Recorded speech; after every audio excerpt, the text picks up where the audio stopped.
In the sports world, we have a couple of different things going on these days. One of them's the French Open. Yes. We have Novak, who's going to be playing against Juan Martín del Potro. Potro, that's right. I was like, how do you say his last name again? Del Potro. Del Potro. Yeah, he is a phenomenal player. I actually saw him in Wimbledon. Oh, yeah? I went to Wimbledon a couple of years ago. What an amazing player.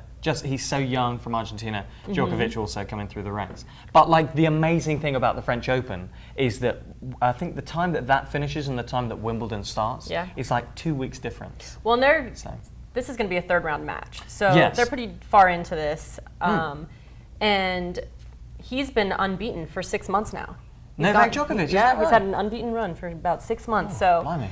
What do you think kind of pressure is on him now?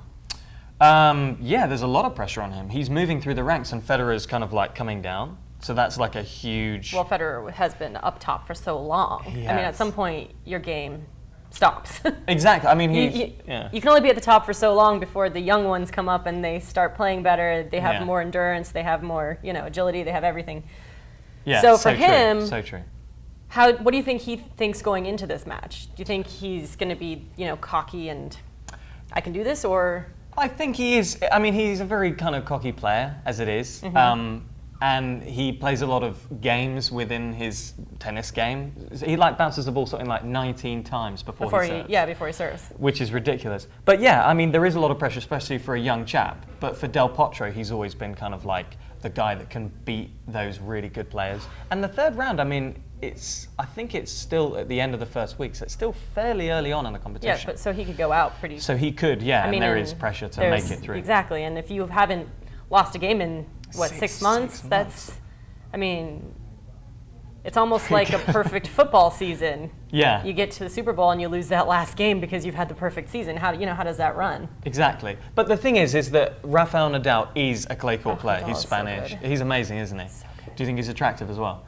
A little bit. I'm a little bit, because he's Spanish. He has that, foreign thing going for him. Do you like the Serbian thing, or? I mean, he's okay. He doesn't have that suave sexiness if he grew his hair Nadal longer, maybe? does. I don't like Nadal's long hair. You don't? I'm not gonna lie. Okay. But going over to the U.S. side of sports, we have the Heat and the Mavericks. The Heat and the Mavericks, yeah. In the finals. What do you think is going to happen here? I've got a couple of friends who are really big Heat fans, and they are from Miami, and they just brainwash me with things that they're going to thrash the Mavericks. But is it Dirk Nowitzki, isn't it, for the Mavericks? Nowitzki. And he just seems like he's one of those players, let's face it, he's a bit of an ugly chap, isn't he? A little? A little bit. He is, but he's an amazing player. That's the thing. He is on. Really, really good.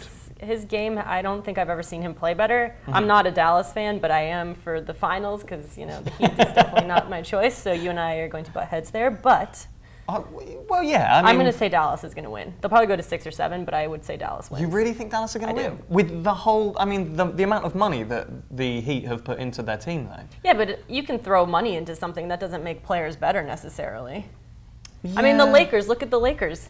They went out, and they have tons of money going into that team. Yeah, you're right. It's one thing that can set something off, and then the entire team's morale goes, and games are over. It's so true. So it'll be interesting. Yeah, and so many people were thinking, oh no, they're just like pushing it out, the Lakers, they're really gonna, start to put their foot down now. And then when they went out, and it's like, people are in shock, and it's, I think it should be an interesting series, and we'll see how it goes, but I'm definitely hoping the Mavericks win. And yeah, that should be really good.